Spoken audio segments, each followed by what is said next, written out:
질문은 수당 제국에 대해서 하도록 하겠습니다. 먼저 이제 26페이지에 수의 제통일이 제일 먼저 나오는데요. 수의 제통일이라는 거 위진남북조 시대가 드디어 이제 통일을 맞이하게 되는데 이 수나라를 수나라가 이제 위진남북조를 통일하게 되는데 그 시작점이 뭐냐면 바로 문제입니다. 문제. 그래서 문제는 구품중정제라고 하는 위진남북조 시대에 이렇게 널리 쓰였던 구품중정관을 지방에 파견해서 관리를 선발했던 그런 제도를 폐지하고요. 대신에 시험으로 관리를 선발하는 과거제를 처음으로 도입을 합니다. 구품중정제의 문제점에 대해서 깨닫고 과거제를 도입해서 그래서 위진남북조 시대에 권력을 꽉 잡고 있었던 문벌귀족을 견제하고요. 그리고 중앙집권화를 도모하죠. 그래서 중앙집권화를 도모하고 그리고 북위 이래에 시행되었던 균전제가 이제 북위에 등장을 했었잖아요. 그래서 균전제와 조용조, 부병제 등을 정비를 하는데 균전제라는 건 이제 위진남북조 시대 이제 북위에서도 얘기가 언급이 됐었지만 왕토 사장에 입각해서 15세 이상에서 70세 미만의 남녀한테 토지를 지급하는 그런 제도였거든요. 그래서 이 균전제를 바탕으로 해서 조용조 시스템이 운영이 돼요. 조용조하고 이제 부병제가 운영이 되는데 조용조라는 건 뭐냐면요.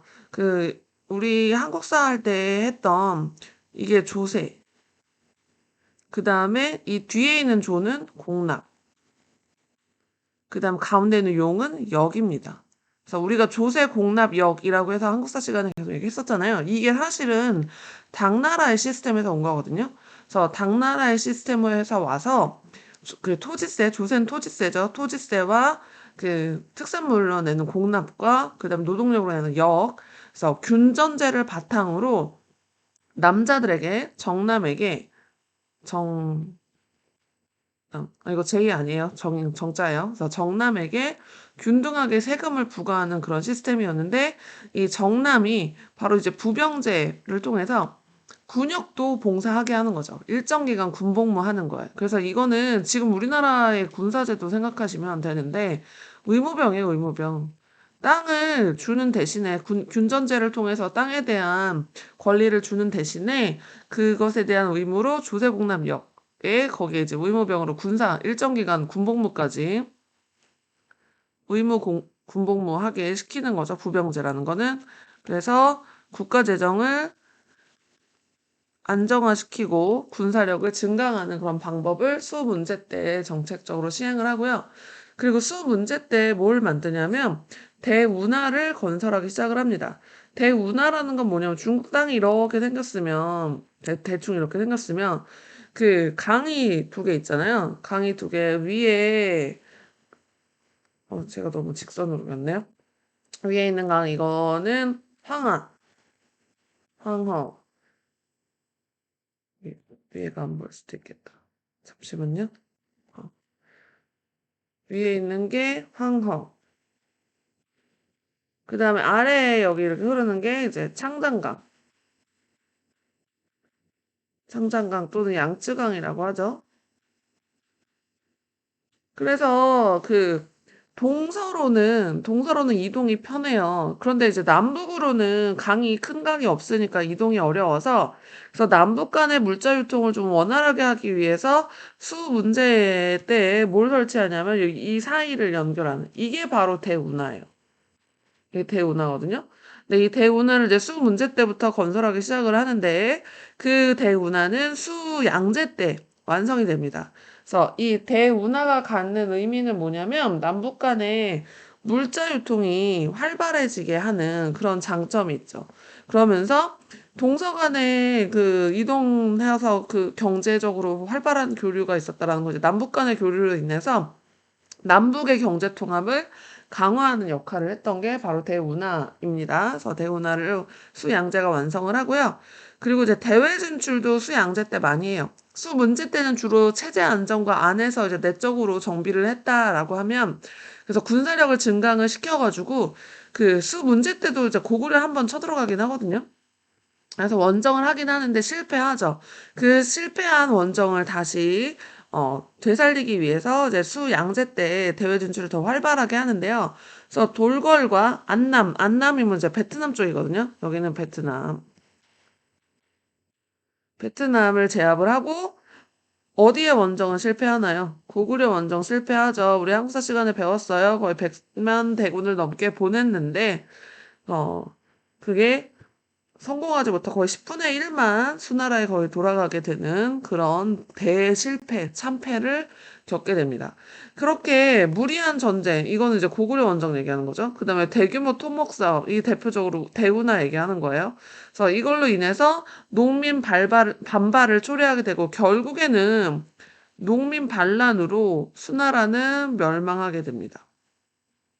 농민 반란으로 멸망의 길을 걷게 되고요. 이 수나라가 멸망하고 이 수나라의 빈자리를 채우게 된 나라가 바로 이제 당나라죠.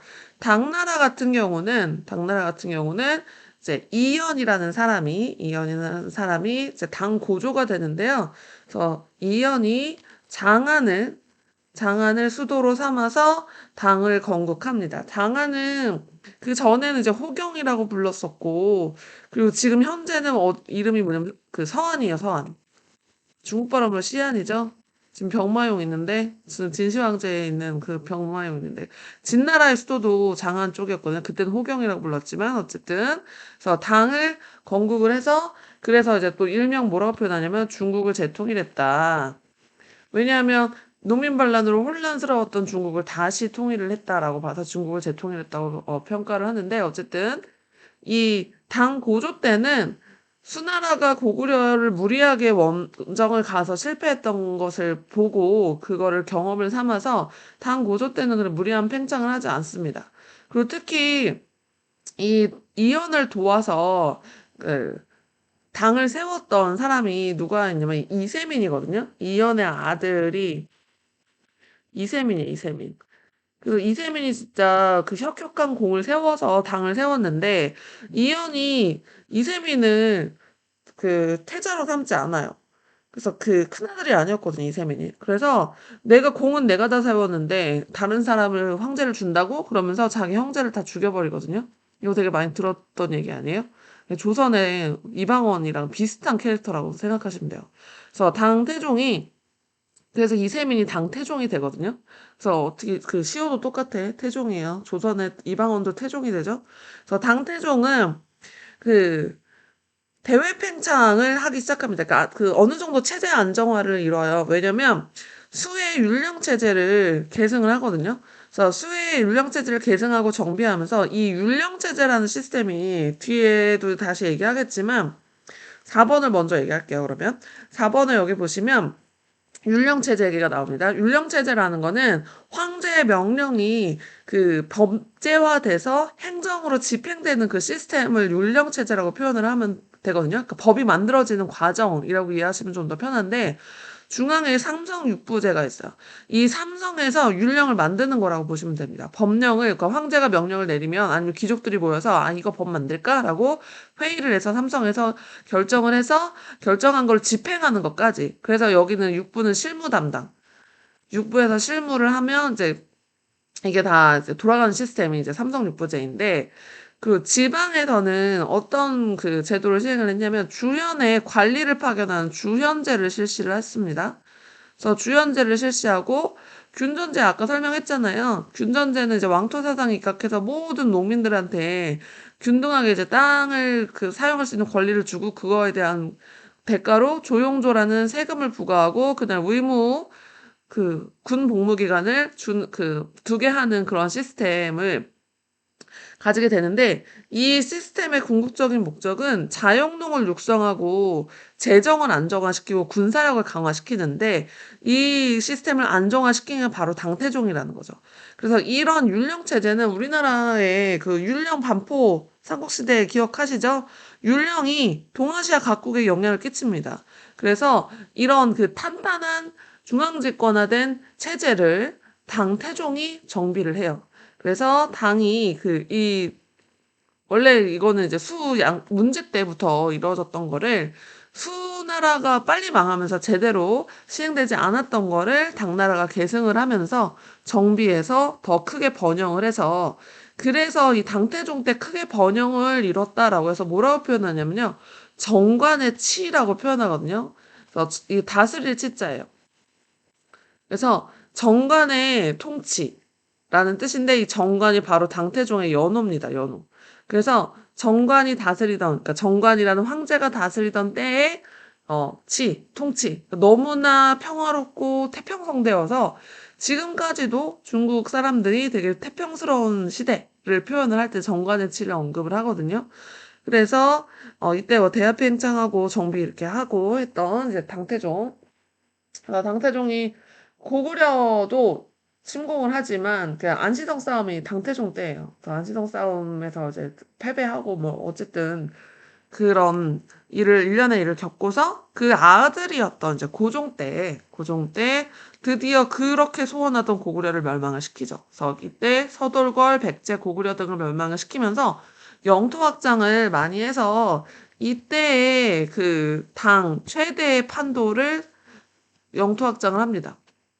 당 최대 영토 확보를 하고요. 그리고 당 고종 때에 그 우리 한국사 배울 때 기억나시죠? 안동 도호부라는 걸 설치를 합니다. 도호부라는 거는 정복지를 직접 통치하기는 좀 껄끄럽고 그렇다고 그 나두자니 당나라 땅 이런 거 표시하고 싶고 그런 곳에다가 설치하는 게 바로 도호부였어요. 그래서 평양에 안동도호부 설치한 거거든요. 그러면서 그 도호부를 통해서 기미 정책을 시행을 합니다. 기미 정책이라는 건 뭐냐면 기미가 뭐냐면 말 그 고삐 채우기 위해서 이렇게 그 주둥이 주변에 이렇게 끈 묶는 그게 기미거든요. 그래서 그 기미 정책을 시행을 해서 어느 정도 이제 자치를 인정했다라고. 근데 그 왜 말이 마음대로 못 가게 그 고삐를 입에다가 이제 제갈처럼 이제 물려가지고 그거를 조절을 해가지고 말 탄 사람이 원하는 대로 가게 하잖아요.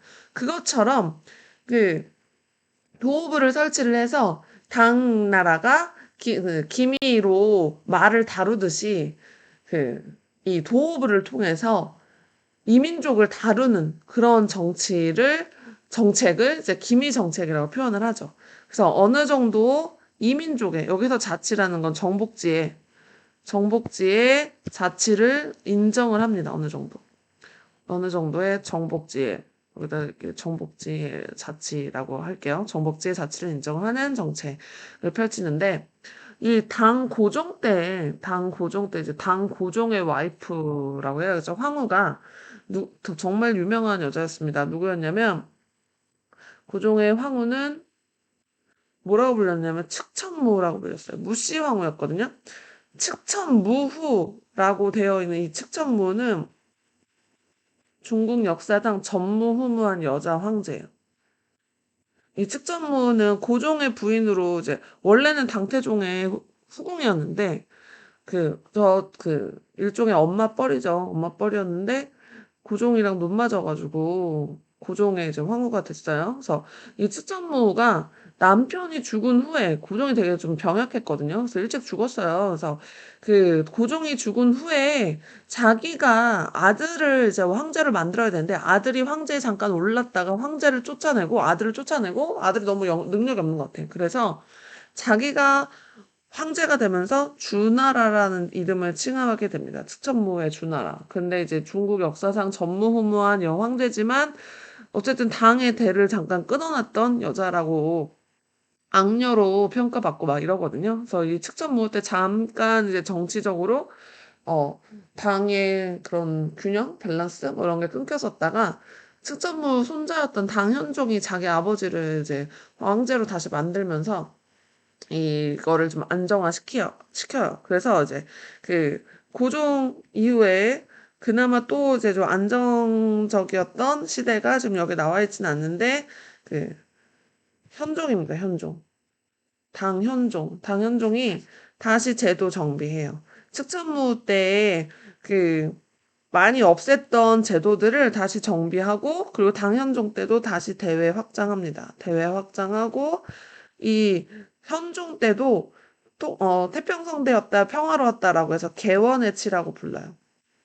개원이라는 연호를 사용을 해서 개원의 치라고 부를 정도로 당현종도 통치를 되게 잘했는데, 이 당현종을 전후로 해서 이민족이 되게 어, 좀 힘이 세지거든요. 그래서 7세기에부터 8세기, 이제 8세기 때 황제였는데, 그래서 여기 지금 당의 세태 보시면 7세기에 돌궐, 토번이, 8세기 중엽에 위그르가 당을 위협했다라고 되어 있는데, 그런 와중에 중국에서 이제 제도, 균전제와 조용조와 부병제 시스템의 변화가 나타나거든요.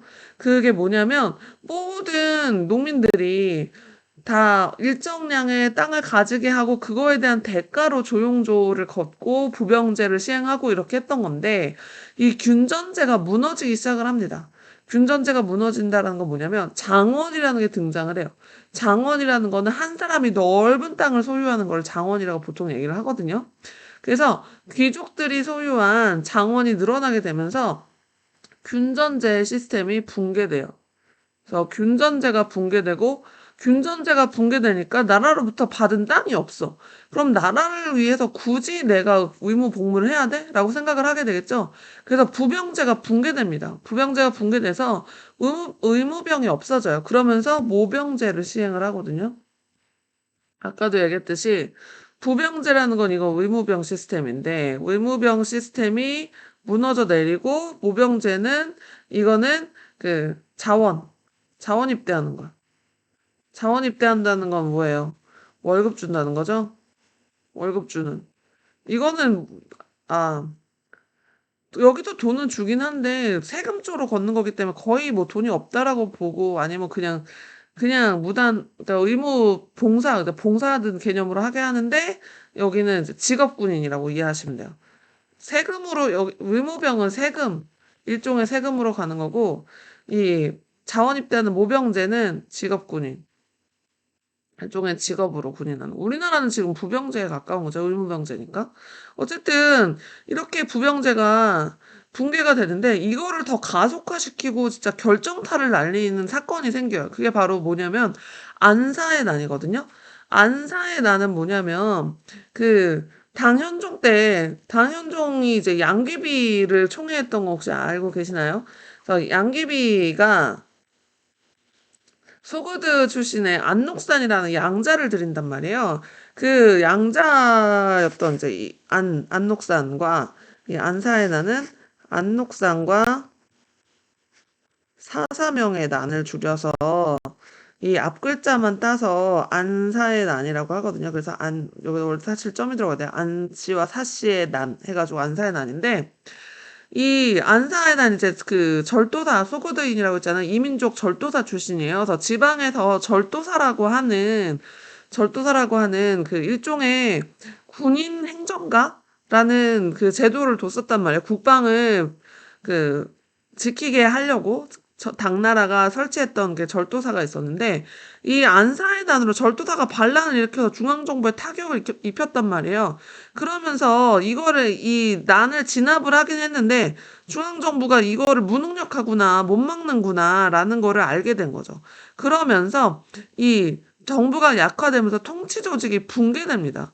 붕괴되고 그 와중에 환관들도 횡포를 일으키고 막 하고 그래서 지금 이 지방에서 안타의 난으로 한번 절도사들이 반란을 일으켰어요. 그럼 나도 한번 권력을 잡아볼까? 하면서 이제 지방의 절도사들이 여기저기 나눠서 막 자기들의 권력을 점하면서 중앙정부를 위협하는 그런 할거하는 그런 계기가 이제 안사의 난을 통해서 이루어지게 되거든요. 그래서 이것을 통해서 중앙정부의 중앙집권력이 약화돼요. 중앙집권력이 약화되니까 당연히 대다수의 농민을 보호할 수 있는 그런 국가가 부재한 상태에서 대다수 농민들이 뭐가 되냐? 소작농이 됩니다. 장관에 소속된 소작농이 되는 소작은 이제 남의 땅 빌려서 농사짓는 농민을 소작농이라고 하죠. 그러면서 조용조를 제대로 낼 수가 없어요. 조용조를 제대로 낼 수가 없어서 그 조용조를 다 합쳐서 조용조 이렇게 따로따로 내던 거를 다 합쳐서 1년에 두 번 내는 양세법으로 바꿉니다. 세금을 두 약자예요. 두 번 낸다. 언제? 가을, 여름, 여름, 가을. 여름, 가을 토지랑 재산이 얼마인지 많고 적음에 따라 차등 징수하는 양세법으로 바뀌어요. 차등 징수하는 양세법으로 변화하게 되고요. 그러면서 이제 더 지방 분권화 됩니다. 특히 절도사가 이제 할거하게 되면서 중앙의 통제력이 완전히 사라지다시피 해요. 그러면서 지방에서 농민들이 곳곳에서 농민봉기가 일어나는데 그 대표적인 게 황소의 난입니다. 이거 농민봉기예요. 농민들이 이제 봉기를 하죠. 농민들은 살기가 힘들면 반란을 일으키는 경향이 좀 있어요. 그 대표적인 예가 계속 진나라 때 진승5강에 난 있었잖아요. 아까 수나라도 농민 반란으로 멸망했다고 했죠. 지금 당나라도 황소의 난으로 멸망이 되면서 약해지면서 멸망이 된 게 아니죠. 약해지면서 이 결정타로 완전히 끝낸 그러니까 지금 비실비실한 애를 하고 쓰러뜨린 거는 바로 그 절도사였던 주전충. 절도사 출신 주전층에게 멸망을 하는데 이 절도사 출신의 주전층이 나라를 세우죠. 그게 바로 이제 송나라예요. 송의 그 송을 건국한 사람이 바로 주전층입니다. 그래서 907년 주전층은 이제 나중에 송나라에서 다시 다루도록 할게요. 그래서 이렇게 당은 멸망을 했지만 이게 이제 당나라가 세워지고 한 300년간 유지가 됐었단 말이에요. 300년간 유지가 되면서 당의 사회 문화가 중국 역사에 되게 크게 영향을 끼치게 됩니다. 그래서 당의 사회 문화를 얘기를 해보면 일단 당대의 사회는 특징은 귀족 중심의 문화예요. 이거는 귀족 중심의 문화는 위진남북조 시대부터 생겨나기 시작하면서 국분중정제 막 이런 거 관련해서 이제 생겨나기 시작을 하면서 그 과거제로 이제 귀족을 더 이제 자신들의 권력을 더 강화시키는데 수단으로 쓰기에는 조금 불안하잖아요. 공부해서 합격해야 되는데 그래서 만든 제도가 음서거든요. 음서를 통해 우리나라 고려시대 음서 기억하시면 돼요. 그거 생각하시면 돼요. 그러면서 관직을 독점하고 특권을 차지하게 됩니다. 그래서 권력을 계속 잡게 되면서 귀족화되는 거거든요. 그래서 당나라 이제 귀족이 위진남북조 시대부터 형성되기 시작했던 그런 문화들이 당나라 때 이제 귀족화되는 그런 귀족 중심의 사회가 나타나게 되고, 그 다음에 당나라 때 이제 수나라 때 완성한 대운하의 그런 혜택들을 보기 시작하면서 경제가 막 발달하게 되거든요. 경제가 많이 발달하게 되고, 거기에다가 화북지방에 뭐가 가능해지냐면 2년 산모작이 가능해져. 2년 산모작이라는 건 뭐예요? 2년 동안 세 가지 작물을 그 농사를 짓게 되는 거잖아요. 그래서 1년에 한 작물이 아니라 2년에 세 작물이다 보니까 농업 생산량이 증가되겠죠? 농업 생산량이 증가되면 어떤 산업이 발달해요? 당연히 이제 상업이 발달하게 되죠? 아이고. 농업 생산량이 증가하면 상업이 발달하니까 상업, 상업이 발달해서 상업 양이 증가해요. 그래서 이게 그냥 동전 같은 화폐만으로는 이 그러니까 늘어난 상업량, 거래량을 감당을 못하니까 뭐가 생겨나냐면요. 약속어음이 생겨납니다. 이때 이제 당나라 때 약속어음을 뭐라고 그러냐면 비전이라고 불렀어요. 비전이라고 하는 약속어음이 등장을 하게 되고요. 그 다음에 이때 상업이 막 발달하면서 상인조합인 한자로 이건데 행이 출연을 하게 됩니다. 그래서 그 중세의 길드랑 비슷하게 생각하시면 돼요. 상인조합. 그래서 행이 출연을 하게 되고 그리고 경제가 발달하니까 그 당나라 내에서의 상업도 발달을 하지만 다른 나라와의 상행위도 발달합니다. 그게 다른 나라의 상행위가 무역이죠, 무역. 그래서 국제무역이 많이 발달하는데 서역의 상인들이 사막길과 비단길, 바닷길, 막 이렇게 다양한 길을 통해서 당하고 교역을 하는데 특히 아, 사막길과 비단길이라고 했네요. 비단길이 사막길이죠. 비단길, 얘가 이제 이게 사막길이에요. 사막을 주로 지나다녀서 사막길인데 사막길과 바닷길을 이용한 무역이 활발해져서 그래서 무역을 그 관리하는 관청을 만들어요. 그게 바로 시박사입니다. 시박사라고 하는 무역을 관리하는 관청이에요. 그러니까 일종의 무역소 같은 거죠. 무역 관리 관청. 글씨가 다시 정리할게요. 무역 관리 관청. 라고 하는 시박사를 통해서 이게 시박사가 어디에 있었냐면 광저우에 있었거든요. 광저우에 있었던 이 시박사로 그래서 광저우가 상행의 중심지로 그러니까 대외무역의 중심지로 많이 이렇게 성장을 해요. 그 후로도 계속. 자, 그리고 이제 당대 문화의 특징을 하고 이제 이 시간 마칠 건데 당대의 문화는 개방적입니다. 개방적이라는 거는 다른 문화를 받아들이는 것에 대해서 폐쇄적이지 않아요. 잘 받아들여요. 그리고 귀족적인 특징을 가지고 있어요. 귀족들이 문화를 꽉 잡고 있으면서 귀족적인 거기에 하나 더 지금 여기 나와 있지 않은데 그 국제적인 문화 여기 시험번에는 귀족적도 들어갈 수 있고 국제적도 들어가도 상관없어요. 왜냐면 다른 나라의 문화에 개방적이잖아요. 개방적이어서 다른 나라의 문화를 잘 포용합니다. 그래서 되게 국제적인 특징을 가지고 있는데 이 국제적인 특징의 대표적인 예로 뭐가 있냐면 당삼채가 있어요. 당삼채. 당나라 때 당삼채라는 도자기거든요. 일종의 그 하얀색, 갈색, 녹색 세 가지 색깔 난다고 해서 당삼채라고 하는데 당나라 때 세 가지 채색을 한 도자기라고 해서 당삼채. 그게 귀족적이고 이 국제적인 특색을 가장 잘 보여주는 유물 중에 하나예요. 왜냐? 당나라 땅인 중국에서만 발견되는 게 아니라 실크로드를 따라서 그 실크로드에 있던 다른 나라들에게도 당삼채가 발견이 되거든요. 메소포타미아 지역까지도 당삼채가 발견이 된 걸로 봐서 당나라가 그런 교역을 되게 많이 했다라는 증거가 되는 그런 유물이고요. 당대 문화의 대표적으로 이태백이라고 표현이 되기도 하고 이백이라는 시인과 두보. 여러분 한문 배우면 두보시 거의 필수적으로 배울걸요. 그래서 두보 선생님 학교 다닐 때 그랬던 것 같은데 어쨌든 이 이백과 두보 등이 유명한 시인으로 있었고 그 다음에 유학이 발달합니다. 그 한국 유학이라고 표현해요. 훈고학을. 훈고학은 여전히 당나라 때에도 유학은 훈고학이 유행을 합니다. 그래서 한당 유학이라고 표현을 하는 게 당나라 때도 훈고학을 얘기를 했기 때문이고요. 이 훈고학을 집대성한 공영달이라는 사람이 쓴 그 유교 경전의 주석서인 오경정의가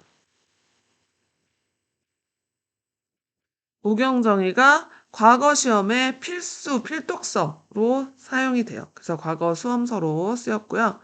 근데 문제는 이게 그 동일한 문구를 보고도 사람마다 생각하는 게 다르잖아요.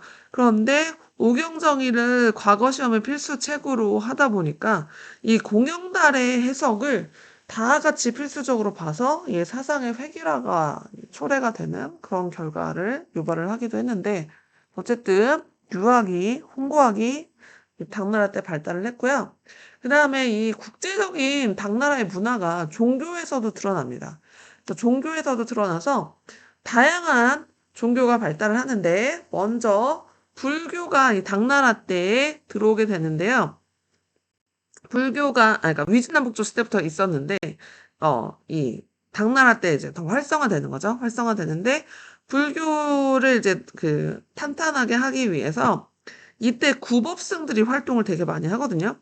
구법승이라는 게 뭐냐면 그 불법을 구하는 스님이라는 뜻이에요. 불법을 구하는 통력. 해서 구법승인데 이 불법이라는 게 뭐냐 우리가 알고 있는 법을 어기는 그 불법이 아니라 그 부처의 법, 불교의 법이라는 거에서 그 쉽게 얘기하면 불경이죠, 불경. 불경 구하러 인도 가려는 스님. 인도 가는 스님을 구법승이라고 표현합니다. 그래서 불법을 구하는 승려라는 뜻인데 인도에 불경 찾으러 가는 스님들이 활동을 하면서 그때 대표적인 스님이 현장과 의정이라는 스님이 있거든요. 이 현장법사가 바로 여러분 서유기에 나오는 삼장법사의 모델이 되는 사람이에요. 그래서 이 현장이라는 스님은 그 대당서 어, 인도를 직접 갔다 오거든요. 인도를 직접 갔다 와서 그 갔다 온 기행문도 쓰고 막 그랬어요. 그래서 뭐 그것까지는 뭐 그런 게 있나 보다냐 하시면 될 것 같고. 자, 그 다음에 도교도 발달을 합니다. 도교는 주로 황실이 보호했어요. 그래서 황제가 도관도 만들고 그 도사들 부르고 막 하거든요. 황실이 보호해서 도관, 그러니까 도교 사원이죠. 도관을 많이 건립을 했어요. 황실에서. 그리고 외래 종교도 유행을 합니다. 외래 종교는 어떤 게 유행을 했냐면 일단 조로아스터교. 우리 서아시아에서 얘기를 배우겠지만 조로아스터라는 사람이 만든 종교인데 빛의 신을 숭배를 해서 그래서 중국어로 뭐라고 표현하냐면 한자어로 배화교라고 표현합니다. 그러니까 불을 숭상한다. 왜냐면 빛의 신이나 아후라마즈다는 빛의 신이거든요. 더 빛의 신에 대한 언급한다고 해서 배화교라고 하고요. 그 다음에 그 사선왕조 페르시아에서 유행했던 마니교도 유행을 했고 그 다음에 네스토리우스 교라고 해서 네스토리우스파 크리스트교가 여기에서 자리를 잡으면서 경교라고 불렸습니다. 경교 사원도 있었고요. 그 다음에 이슬람 당나라 때에 이슬람이 만들어져서 헤지라 당나라 그러니까 이슬람의 기원이 되는 게 헤지라거든요. 622년. 그래서 당나라 한창 그 건국하고 막 번성하기 시작할 때여서 당나라까지 이슬람이 들어옵니다. 그래서 양세법이래. 제가 위에 양세법을 쳐다보고 있어서 그렇게 말이 잘못 났어요. 그래서 이슬람교까지 그래서 다양한 외래 종교 유행했다. 그래서 여기까지 스스로 정리하도록 하겠습니다.